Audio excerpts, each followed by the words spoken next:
Yale Real Living Touchscreen Lever Lock Programming, Network Module Setting.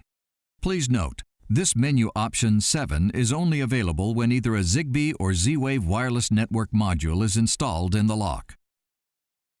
For this example, we have set the master pin code to 1234.